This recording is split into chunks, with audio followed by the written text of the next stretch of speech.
The flight attendants greeted passengers with their usual polished smiles as people slowly filed into the luxurious VIP section of the aircraft. The cabin glowed with warm golden light, soft leather seats lined in perfect symmetry, and an air of exclusivity that only those who could afford such comfort could ever experience. Among the boarding crowd, a black woman walked gracefully down the aisle. Her calm presence turned heads, but not because she was flashy or loud. There was a quiet dignity in her step, a confidence that seemed to command respect without a single word. She was dressed in a tailored navy suit, her hair neatly tied back, and a small designer handbag rested effortlessly on her shoulder. She looked every bit like she belonged in that very seat she was heading toward. Sliding into her assigned VIP seat, she gently placed her bag down and fastened her belt, ready to enjoy her flight in peace. To anyone watching, she appeared to be just another professional, another successful traveler on business, or perhaps a woman treating herself to luxury. But appearances, as always, can be deceiving. Moments later, another passenger entered the cabin. A white man with sharp features and an expression that screamed entitlement. His eyes scanned the seats before locking on the black woman. He frowned as though something was terribly out of place. The attendants followed close behind him, their polished courtesy suddenly shifting into nervous anticipation. The man leaned slightly toward one of the crew members and spoke in a tone loud enough for everyone in the VIP cabin to hear. "Excuse me, but why is she sitting there? That's clearly a mistake. I always fly in this section. Move her." The words hung in the air like poison. A hush fell over the nearby passengers, and the black woman slowly turned her head, meeting his eyes with an expression of quiet disbelief. She didn't flare up, she didn't shout. Instead, her calm demeanor seemed to contrast sharply with the man's growing arrogance. One of the attendants quickly approached her, forcing a smile that looked more like panic. "Ma'am, I'm so sorry for the inconvenience, but would you mind switching your seat? This gentleman, well, he usually sits here, and it would be easier for everyone if you just moved to another spot." The black woman blinked once, her eyes narrowing slightly, though her voice remained measured. "This is my assigned seat. I paid for this seat, and I will not be moving." The attendant's smile faltered. "I understand, but he's a very loyal passenger. Perhaps you could accommodate just this once." Gasps rippled among the other VIP passengers. A few shifted uncomfortably in their chairs, clearly realizing this was more than just a seating dispute.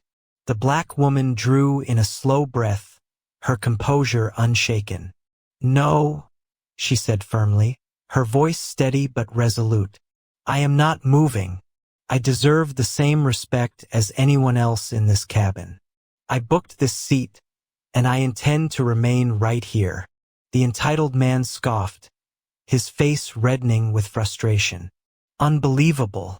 This is exactly what's wrong nowadays. People who don't belong here think they can just take whatever they want." His words dripped with venom, and though he didn't say it outright, the ugly undertone of what he meant was clear. Several passengers exchanged glances, while the crew, instead of correcting him, doubled down. Another attendant stepped forward, her voice now firmer. "Ma'am, we really need your cooperation. If you don't switch, we may have to escalate this matter." For a moment, the black woman said nothing. She simply studied the faces around her, the crew that had turned against her, the man who thought he could strip her dignity with nothing more than entitlement, and the silent witnesses who weren't sure whether to speak up or stay out of it. Then, slowly, she reached into her bag. Every eye followed her movement, expecting perhaps an ID card, a boarding pass, or something that might prove her right. Instead, she pulled out her phone. Her fingers glided over the screen as she scrolled through her contacts, her face still calm, her breathing controlled.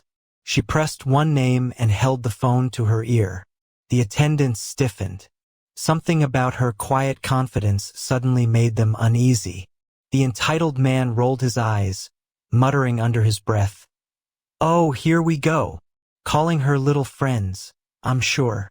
But then came the words that made every single person freeze. "Hello," she said softly into the phone. "Yes, it's me. I'm on board your jet right now, and we have a situation. Your staff seems to think I don't belong in the VIP section. I'd like this dealt with immediately." Gasps erupted across the cabin. "Your jet? Whose jet?" The entitled man's face drained of color as he slowly realized what she had just said. The attendants glanced at each other nervously, their forced smiles cracking under the weight of the revelation. The black woman's tone never rose above calm dignity. "Yes," she continued. "I'll wait here. Please handle it." "Thank you." She hung up, placing her phone delicately on the small table beside her seat. Then she crossed her legs, folded her hands neatly in her lap, and stared straight ahead as though nothing had happened. For the first time, the crew and the arrogant passenger felt the balance of power shift in the room.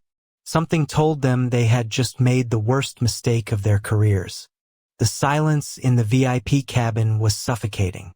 Every passenger felt the tension, as though they were witnessing something monumental unfold.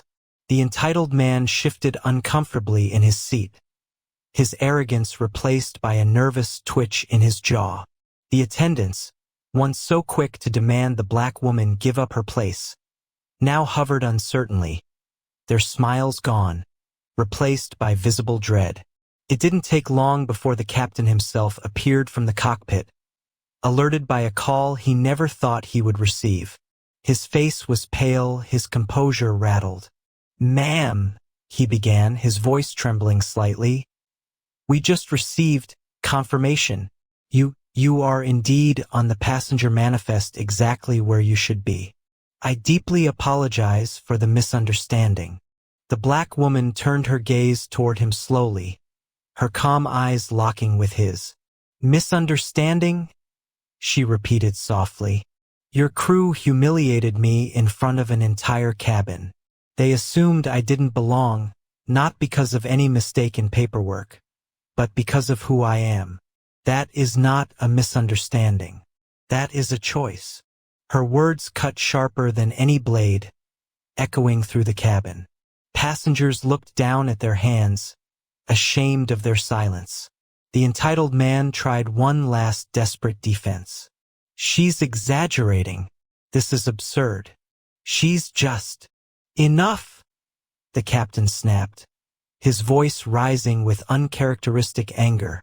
"Do you have any idea who you've just insulted?" He turned to the trembling crew. "She's not just any passenger. She's a majority shareholder in the very airline you work for. She owns part of this company." The revelation landed like a thunderclap. The arrogant man's face turned ghostly white, his bravado evaporating in an instant.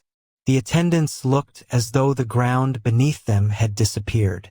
The black woman remained still, poised, unshaken, like she had expected this exact moment all along.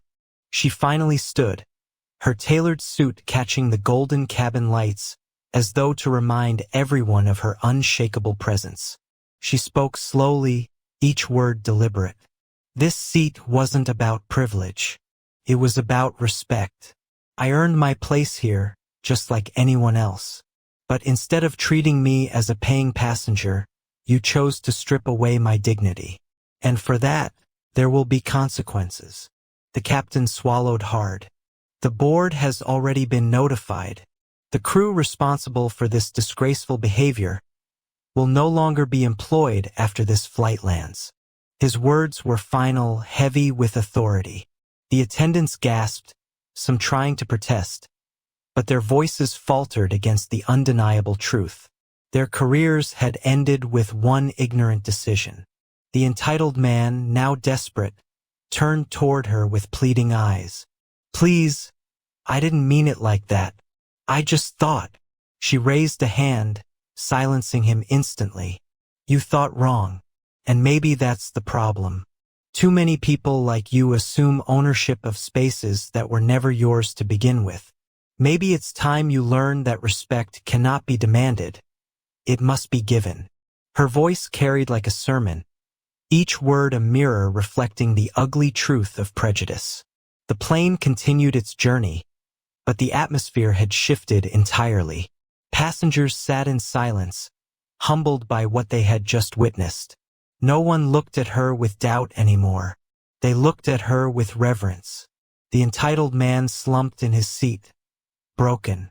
The dismissed crew, pale and shaken, went through the motions of service, knowing the end was near.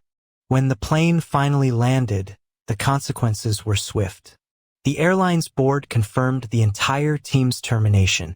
A public statement followed shortly after, condemning the discriminatory behavior and reaffirming the airline's commitment to equality. The world would soon hear the story, how a calm, dignified black woman exposed prejudice with nothing but quiet strength and one decisive phone call. As she stepped off the jet, paparazzi lights flashing and reporters buzzing with questions, she didn't gloat, didn't boast. Instead, she gave one final statement, her voice carrying the same calm power it had inside the cabin. Respect is not optional. It is not conditional. It is the bare minimum every human being deserves. And anyone who fails to recognize that truth will eventually pay the price. Her words spread far beyond the runway, rippling across social media, news channels, and the hearts of people who had ever felt silenced. It wasn't just about a seat on a plane anymore. It was about dignity, about justice, about rewriting what people believed they could get away with. And for millions watching her story unfold, one thing became clear. Silence was no longer acceptable. So the next time you witness injustice, the next time you see someone being diminished, ask yourself, will you stay quiet or will you stand for what is right? Because in the end, respect costs nothing, but its absence can cost you everything.